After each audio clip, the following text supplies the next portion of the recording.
Welcome to Uncover the Human, where every conversation revolves around enhancing all the connections in our lives. Whether that's with our families, co-workers, or even ourselves. When we can be our authentic selves, magic happens. This is Alex Cullimore. And this is Cristina Amigoni. Let's dive in. Welcome back to another episode of Uncover the Human. It's Cristina and I today, and we have a new take on kind of values, which we talk about a lot, but values and work and kind of the relationship between the two. Cristina, you had a really good conversation with Nicole on this one, actually. You want to prime it up, set it up, tee it up here? Yeah, it's a little convoluted. So a lot of this conversation is going to be to see if we can find some clarity around it. It's a little bit, it may be a little bit of a jumping thing, but what we were talking about was a couple of things. Like one was that are tied, and that's where it gets convoluted, is how tied they are. But it was definitely, we started with talking about how do we find our worth in work, and how do we feel that we're providing value? Where does that come from? And the tying part of that, that as we discussed was coming out, was how our worth, feeling our worth, first of all, it's internal, not external, but it's also in a way connected to our core values. So it's a lot easier to, if we know our core values and we are able to be in an environment and in a position where we can, they're expressed and they're lived through what we're doing, that can actually increase our sense of value. So that's where it gets a little bit convoluted. But So I can't disconnect the two. Like I've tried disconnecting, just talking worth and the value I provide, the sense of value I provide and I feel I provide. But then I keep going back to like, well, but what are my values? And while it's not about finding my values or my value, my sense of worth in the work, so not expecting work to provide that, but it's the reverse. It's like, if I know what it is it expressed in the way, in the environment I'm in? Is it expressed in the work I do? Can I live that? And that's where the living the values comes in, because if we take my core values, and my core values, are human connections, trust, integrity. Like if those are missing, then I'm not able to actually show up in a way that provides value to the work itself. Yeah, so the central, I guess, thrust of this idea is that you gain worth by expressing your values, and you can express your values through work. And so work could be a more worthwhile endeavor if it is a way in which we feel like we are expressing our values. And in doing so, we tend to create value. So adding in a new slant on the word value. Exactly. But we feel like we are creating value due to the fact that we are getting worth by expressing our values through work. Again, not because work is giving you worth, but because you're finding the worth in your expression of values, in your actually expressing your core values. Yes, that's the explanation. Yeah, that makes sense. It's a good idea that it is. I think, especially in American culture, we've always talked about how like one of the first questions people ask each other is like, "What do you do? What do you do?" And people tie their identities to their jobs. And there's a lot of people who have had a lot of hard time when they hit retirement, because so much identity was wrapped up in work. They don't know what they do without that employment, without that job, without whatever was feeling like worth or identity through work. And so this is carefully, we want to clarify that that's not the argument here, is that not that work creates that worth. That's where people get it backwards and end up tied to an identity system that is external to them. This is talking about using work as a way to express what is already an internal identity and an internal self. So it takes a lot of that. We recently talked about the psychological safety being an inside and outside job. This is another expression of that, where you have to feel that internal values are being expressed, not finding values from external sources. Yes. See, that's a much better explanation than I was trying to get to. But that's the piece. Well, shortest podcast ever. And we're done.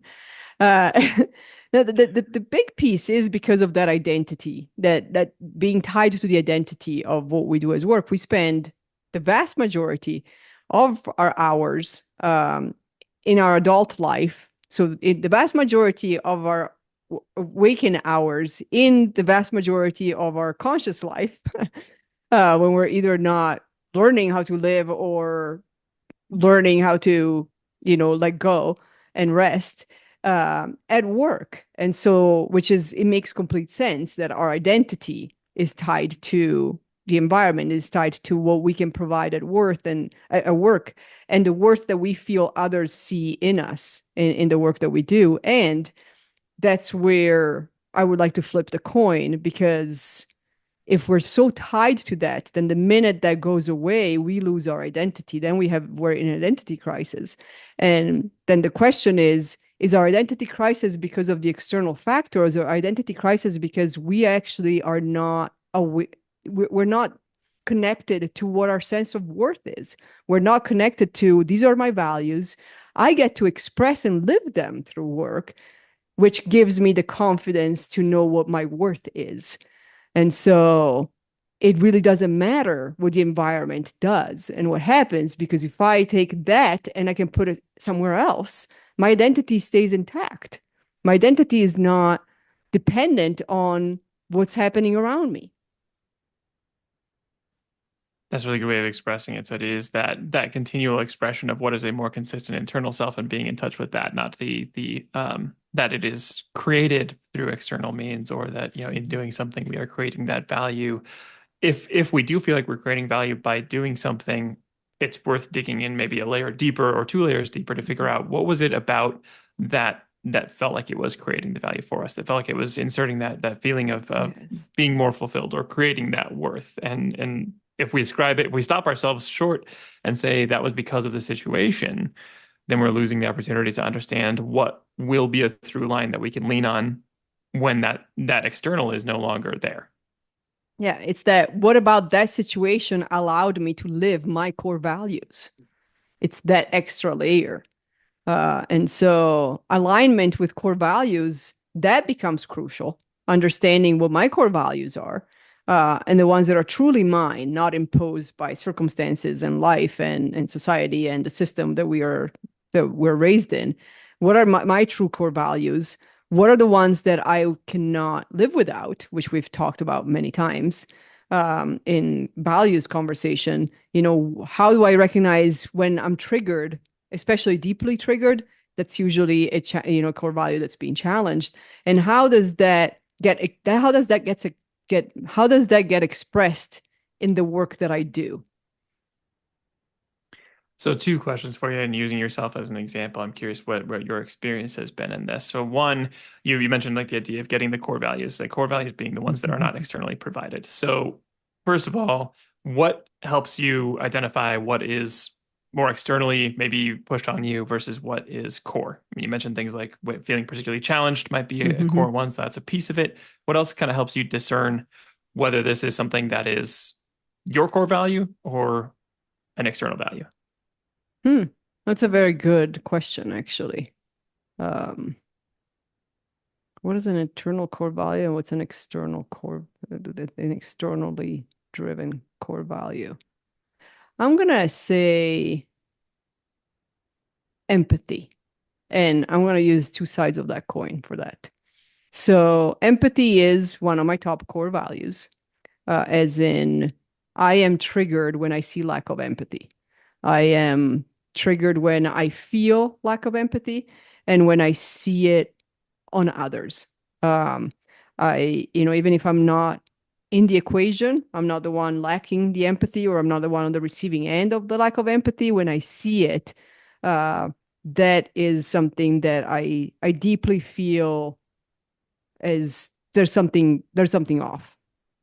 And I don't want to be in that energy. That's the type of energy and environment I don't want to be in. And so I I realize that empathy is very much of an important internal core value. The external piece is mostly from my former, I guess, my pre-reflected understanding of empathy, which was more tied to not being selfish. And so to putting others first, no matter what, to putting either myself last or even not on the list. So to continuously have to sacrifice for others because that's how I find my worth. And so I've had to let that go because just like we talk about, it's the oxygen mask. I not only I deserve an oxygen mask too, but I actually have to put one on. Like I can't just be, scrambling to make sure that everybody else has an oxygen mask because that's how I'm gonna provide the value and find my worth if I'm there dying while everybody else is surviving. And so, yes, the empathy can help me provide oxygen masks for others. And I have to also turn it around and have the empathy for myself, which is the empathy for myself pieces where I've had to transform my previously my previous understanding of empathy, which was not about it's all about everybody else. It doesn't matter if I die through the process, as long as everybody else is taken care of. Mm. Those are really good ways of describing that. So I like the first thing you said is talking about how empathy, it's kind of core to you because whether you're in the situation or not, you like to see it represented. You want to see that in other people. So it's something you notice, whether it's even immediately impacting you. So that's a good way of like, hey, this is core. This is something that I would notice. If it wasn't my personal experience, it's still there. And then the second one you mentioned that you had to let go of your kind of previous interpretation of empathy. So another good indicator might be that you have a very personalized definition of whatever that value is. It's not it's not that that can't share features with what might like a dictionary definition of that word be, but it would have to really mean something to you where you feel like you could explain that and it would be very essentially tailored and bespoke to you as a person. And that definition means exactly this to me. And we've talked about that with values before. We talk about like integrity, and some people say that's just honesty in general. And you like to define it as the, walking the talk, doing what you say you will do. And being consistent in actions and words. So once you've got into that maybe more specific definition, you've reached in and noticed something that is much more personal. So that might be a good indicator that you've reached more of a core value and less of a societally instructed value. If you can name it based on headlines, maybe it's more societally based. Name it based on what you really feel, that may be more core to you. Yeah. And if you can provide examples of when you have felt it was present and when you have felt it was absent, then it becomes, and as you do that, as you reflect on that, really be in tune with your own energy and your own, your own feelings and emotions and your own body reactions to that. That's when, like now I have a more internal attachment to this value. And it's not just, oh, family is supposed to be one of my core values. Okay. It's not that I don't cherish family. It's just not one of my core values just because I have kids. And it doesn't mean that I don't love my kids. It doesn't mean that they're not important in my life, but I express that in other ways. I express that through human connections, through empathy. That's how I express the value of being part of a family and having a family, not by the family itself being a core value. And that's me. That's my own core value world. Makes sense, but I think there might be something kind of universal in that, and not in the expression of it. Perhaps like everybody might have their own interpretation of it, but there's something maybe important to think about in core values. And we're talking about expressing values. It would be hard to assign a value that isn't something that can be expressed. I mean, if it's something you cannot live, that you cannot do, like it's not saying that people don't value family, but what is it that you actually value about that? Exactly. And I think people would probably find their own answers that are much closer to a core value. Maybe it's a feeling of closeness. Maybe it's a feeling of support. Maybe it's that you want to see somebody grow. Maybe it's that you want to see, you want to feel like you have a tribe. I don't know, whatever it might be. There's something that is more core than just the concept of family. So again, going back to that idea of this isn't just a hallmark definition or the dictionary definition or just a shallow interpretation of a word. It's really getting into what is it that we express when we say that as a value. And I think that family is a great example because lots of people might say they value family, but how you value it is the value. That is whether it's the connection, whether it's the empathy, whether it's or whatever somebody else might have it as an interpretation of that. because which isn't to say again, it's not that you don't value family, it's just how you're valuing it that's giving you the real information. Yeah, exactly. Yeah, that's a great explanation. So I'm going to turn the question on you, if I can remember what the question was.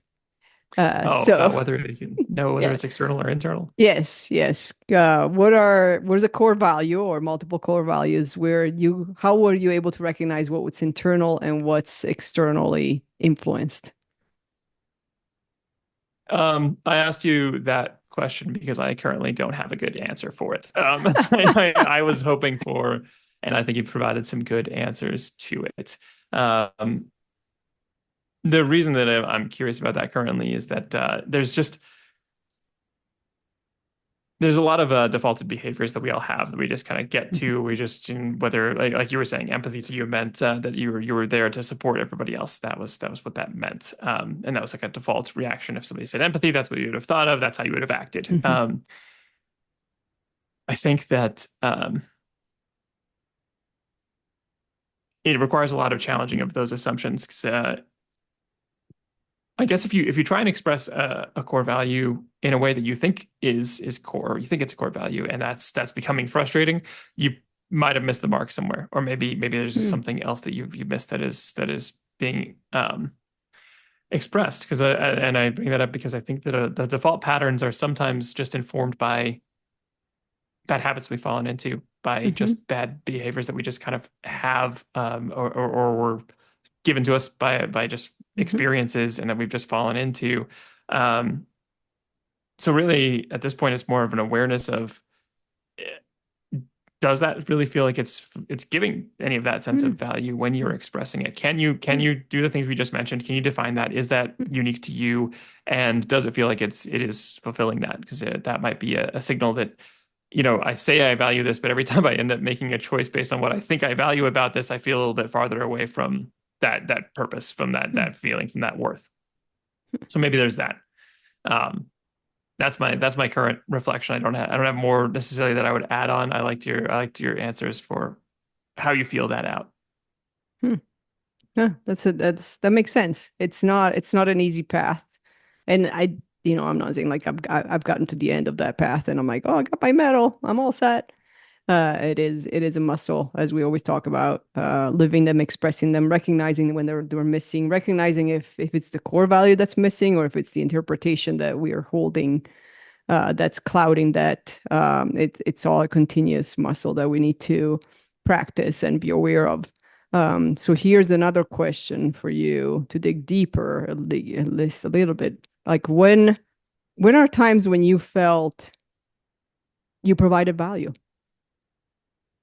And we're going to turn this into a coaching conversation, Yeah, I clearly. was gonna say this just became a therapy session. Should I just should get there's a couch back there. Should I just sit on that? Is Yeah, that that'd you, be you can better you for can go this? sit on the couch if you want. There's a few cats that can keep you warm and provide weighted blanket situation. So the reason that this comes up for me, I'm going to go ahead and straight dodge that question. I At least you're the aware reason of I'm that. the reason I'm curious about this is that for a long time, and I've said it on this podcast more than once, that curiosity is often I would list as a core value. The reason that I'm challenged with that now is that I have, through other therapy work, kind of discovered some bad habits around curiosity, and I'm not sure whether how much of it is expression of something that feels valuable, and how much of that is expression of just trying to fill, gaps in not feeling good enough at something. So you end up getting curious and trying to find more information, and it ends up being a way to tamp down gremlins more than express value. And Mhm. so that's where it's become a challenge for me when I'm trying to figure out what's really a core value and what's a default behavior that got carried away, or that I don't have the right interpretation on to really be able to call that a core value.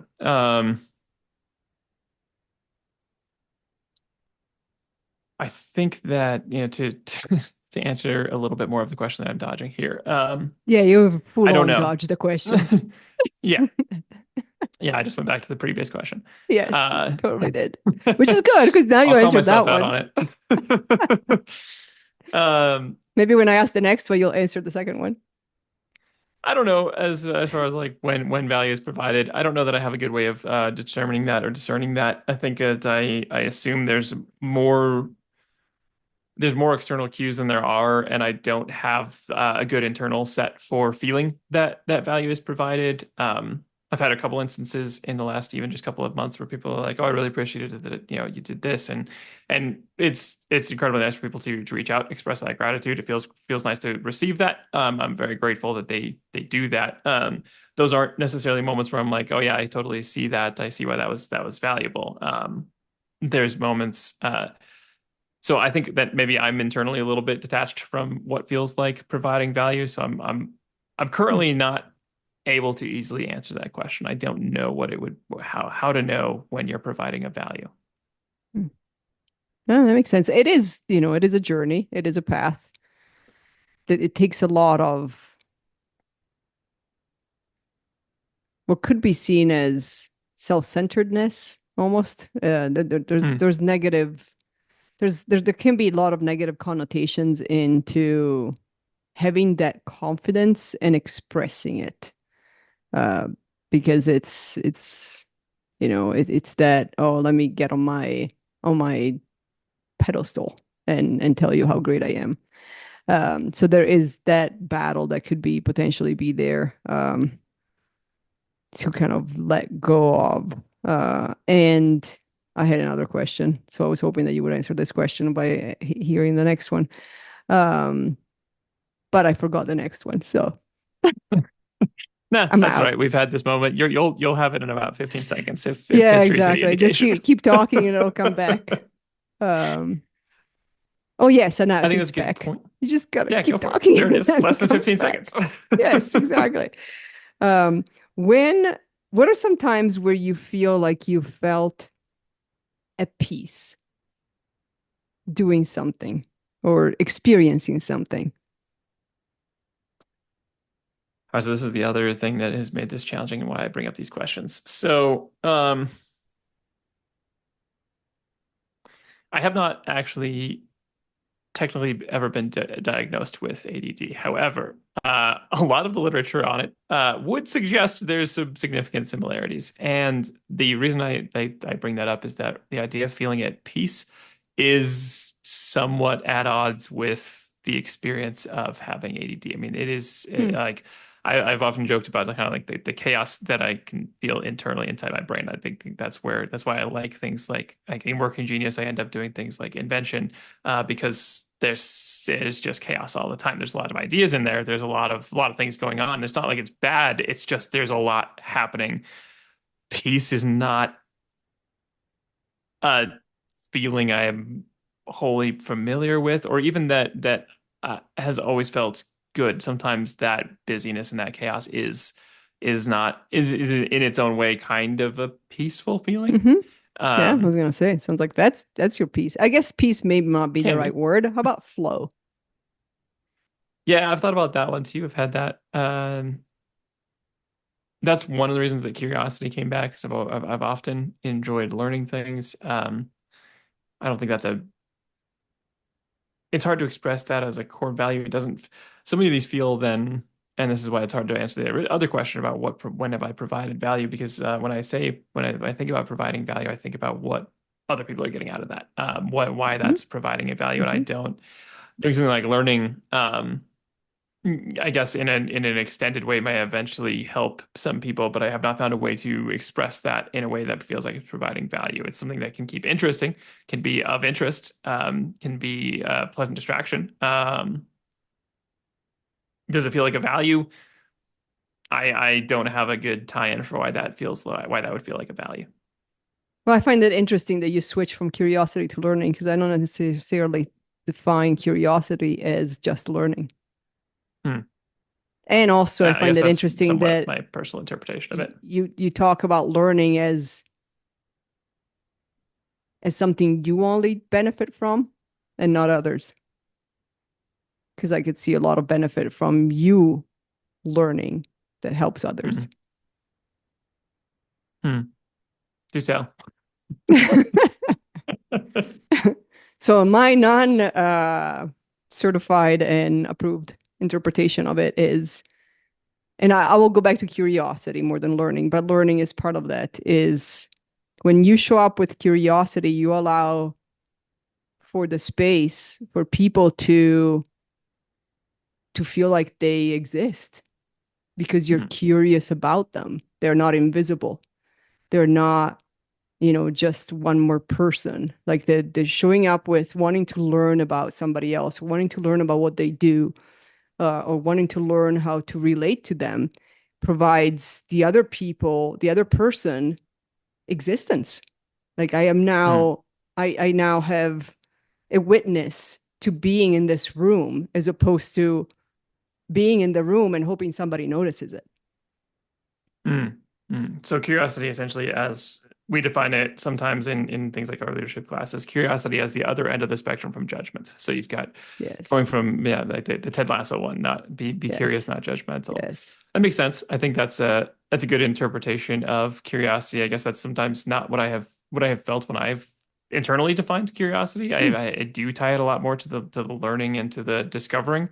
And I think that has, yeah, I guess that is easy enough to apply in like a coaching sense of, okay, that giving that space allows people the discovery, allows Hmm. people the like I Hmm. may stay curious about what I'm learning about them, and that in turn gives them an edge on what they're doing, what they're developing. So I can see that.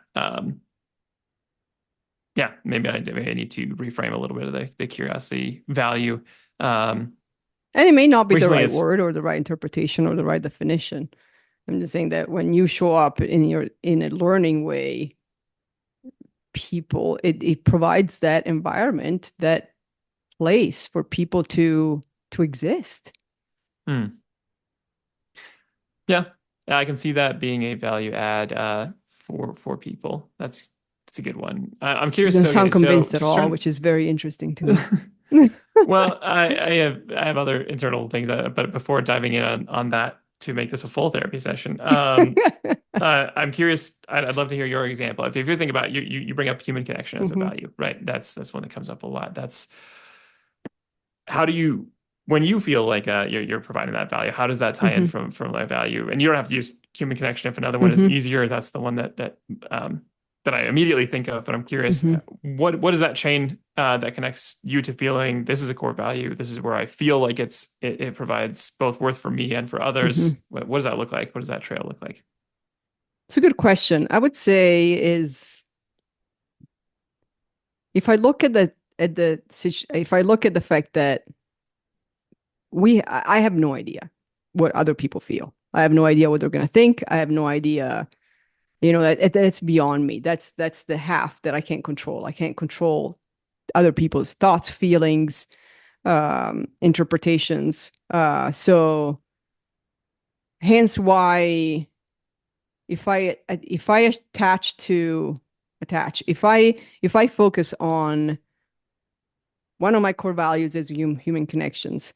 When I'm living those, when I'm able to express who I am through those, then I'm closer to being able to provide value because I am not hiding. I'm not masking up as much. I am not putting up an armor. Not trying to figure out how to show up.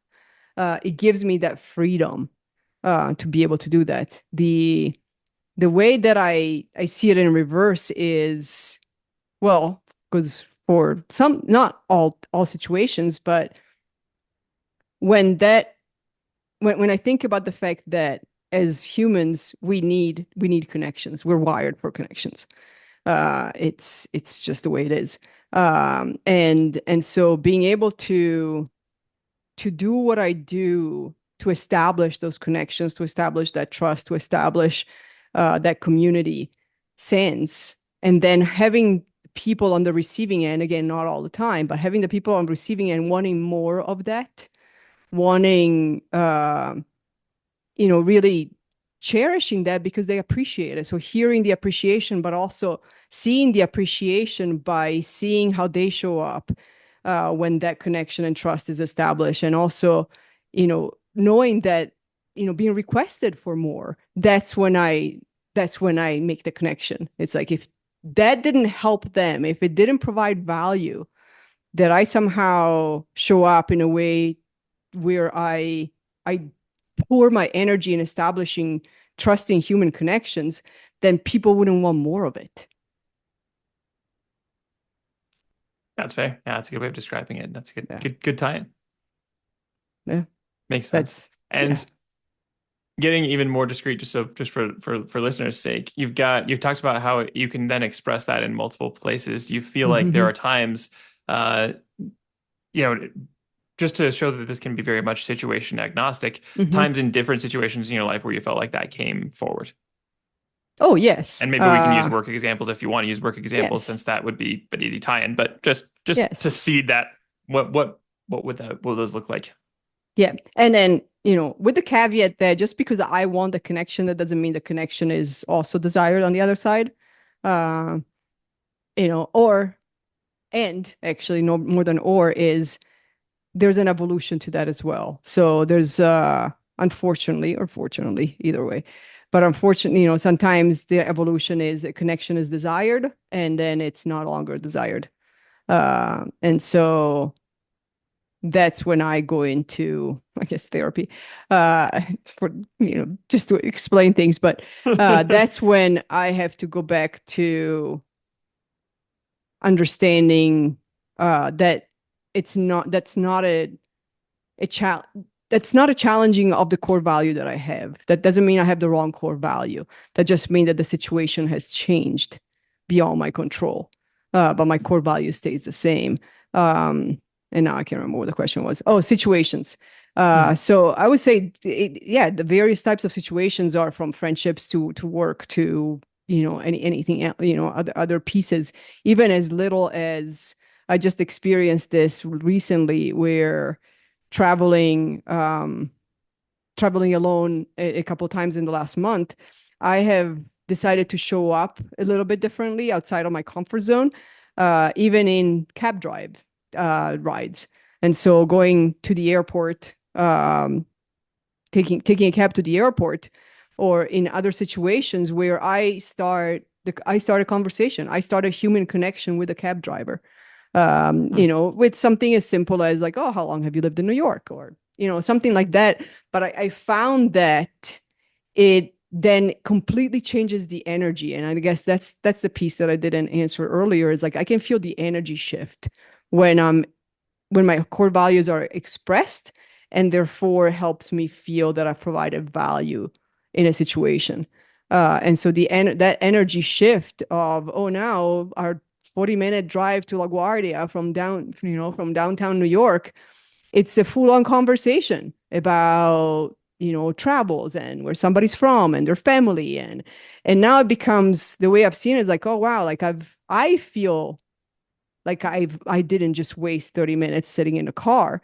And I think of the possibility that the cab driver's like, oh, maybe for one ride today, he didn't feel like a complete faceless machine Mhm.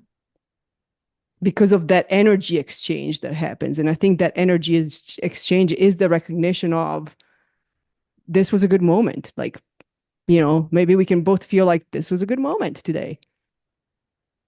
Hmm. Yeah, that's a good example. That's a good example of carrying that into all kinds of situations, including random Mm-hmm. day-to-day situations or being in a cab. And so it's almost like almost self-defining in that you're finding the value by having felt the value, not Yes. not by having created it, not by even Yes. seeking it out, but by noticing it. Yes. Yes. And also because I know that one of the things that I want, my biggest gremlin is invisibility, is feeling like I'm invisible. And so if I can provide a space where somebody else may not feel invisible, whether I know if that helps them or not, that's the value I can provide. What happens to that value after that, I can provide that. Whether that's worth it on the other end or not, that's not up to me. I can't control that, but I can Yeah. provide the value of somebody else maybe not feeling invisible for 5 minutes. Hmm. I've experienced that on planes as well as I've traveled on planes and I'm sitting next to somebody I don't know. It was actually pretty funny because I used to never really speak to somebody when I'm sitting next to somebody I don't know.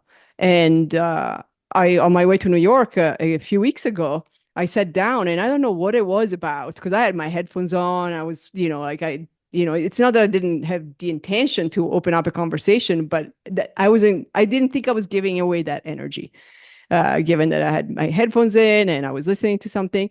And this guy sits down and we ended up talking for like 45 minutes straight. I know about his family, how many kids, where he was going, where he just traveled. And it was a great conversation. But that's when I realized, like, wow, like I didn't actively look for that, but the energy of that shifted something that now we're both, feeling a little bit less lonely on this flight with a bunch of strangers and the rest of the on the plane. And given that as humans we're wired for connections, we're wired to find that safety somewhere, that's where I see, oh, there's a possibility of a value provided. Hmm. Yeah, those are good examples. I appreciate the deep dive. Well, thanks for the question. No, no, I don't mean like a deep dive, like it's like overly. It's a good detailed analysis of like Mm-hmm. how that feels, what that feels like to express. Yeah. Yeah. Well, that's that. And that's where I realized the shift. It's like once I've been able to really hone into like this is the value. Like this is one of the biggest value that matters to me and a value that I can provide to others. That's when I said like the energy and also my actions have completely shifted in what I do with complete strangers. Even with Mm. complete strangers and others, but especially with complete strangers, whether it's the person at the register or the person next to me in a plane or the cab driver. It's like, wait, I can establish a human connection even if it's a 2-second thing here. And Mm. then I guess it's like, yeah, that was a good moment. Maybe not for them, but it was a good moment for me. That was a good explanation for continuing to develop and evolve around core values. I mean, this has been a core Mm-hmm. value for a long time, but you're talking about even in just these last couple of months, finding new ways to express that in these solo travels you've gotten to do. Yes, yes. And I have to say, like, what's shifted for me is having gone through in therapy intensives and having resolved a lot of past demons through that. Because I have noticed almost immediately how the way I interpret the world around me is different. And therefore, I can show up differently to it. Yeah, yeah. That's also gets at the other question I had, which was getting into whether it's externally or internally motivated, and so letting go of that some of those core external motivations that have been with us so long they feel internal is Yes, yes. helpful too. Mm-hmm. Yeah. Hmm. I benefited from being invisible. That's something I had to do for survival. Hmm. And, the more clear I've become about not wanting to be invisible, I've also realized like, oh, if I let go of those old influencers and old necessities, I can see this as I can show up differently and see what happens. Yeah. Ah, all great examples of evolving that. And great examples of what we're talking about here, which is the idea that we find the value and we find the worth through expression of values, Mm-hmm. not through some external set of circumstances that is creating that value. Yeah. Is the feeling that it is providing it is Mm-hmm. the feeling that is we are Mm-hmm. expressing that. Yeah. Yeah. So that's my soapbox. Nice. I like it. I think it gives people a good foothold on finding some values and finding what it looks like to express that, and maybe searching for worth in a. We might look at this like it might be somewhat common, I think, anyway, for people to jump at this kind of the wrong way, to look for things Mm-hmm. that are providing value, whereas when we really feel like we're expressing value is when we find the worth. Yes. Yeah. Yeah. Because if I even look at the human connections piece, if I look at the other side of things, the moments I feel like I don't have a worth is when the human connection that used to be there is gone or decreases. Hmm. Which is where I then tied it to. It's like, wait, I now am battling with having to remember what my worth is, because one of my core values is now being severely challenged. Hmm. You mentioned earlier you talked about like it can feel like almost self-centered doing some of this work, some of that. Mm-hmm. How do you approach and address that for what allows you to feel like it's this is this is me, and I know you've mentioned a little bit like, you can see sometimes the energy shift, but obviously it's not Mm-hmm. always a shift. And there are times where there's connections, and there's times where those connections either change or aren't Mm-hmm. available there in the beginning. How do you see it for holding on to that, for knowing that that is a core value, for even if it's coming from self and it can feel, Mm-hmm. quote, self-centered? What helps you hold on to that? It's a good question. Couple of things come to mind. I mean, I can't, you know, I can't speak highly enough of therapy intensives and doing this type of work with the EMDR and really, really resolving the demons from the past that take a hold of that, and uncovering all that darkness, and letting it go. But I think a lot of it is it reminds me of a Brene Brown quote. Brene Brown talks about how, and there's clips on everywhere about this, where she says, if we go out in the world looking for places and situations where we don't belong, we will find them. If we go around looking for places and situations where we don't provide value, we will find them. And that's where remembering that's when in those moments the demons come out and they're stronger, and then the old narrative comes back into, you are invisible, you're not worth it, you're not providing value. That's when I try to flip that script and think about, like, okay, I'm looking for that, so what am I missing by actually focusing on what I'm looking for? Because I will find it all over the place. So then it's really flipping the script on, okay, now let's find the opposite then. How can I find the opposite? How can I find times when I wasn't invisible? And then having experiences like I just had, I'm about to turn 50, and I've done I've organized a celebration where it was a 4-day weekend with some very close friends of mine, all together in the mountains. And I was so surprised by how much they celebrated me. And then having to battle with that internal selfishness because I never thought I deserved that type of celebration. But being told by 5 women for 4 days, yes, to deserve it, that helped. Having these 5 women's, just it was 5 women write out, and I still have it because they gave me the printout, like write out the 50 things they love about me. That's when I was like, oh, wait, maybe I should pay attention to this, because now the world is showing me evidence that I do provide value. Hmm. And now, what if I look for that?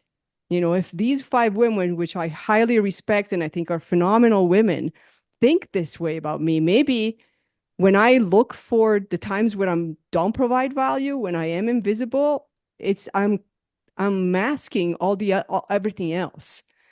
I am like Brene Brown, like, yes, if I look for that, I will find it all over the place, all day long. But what if I look for the opposite? What if I look for the opposite of times where I do provide value, of places where I do belong? And then what is that connection? How did I show up in those places that's tied to my core values to feel that I belong? Yeah.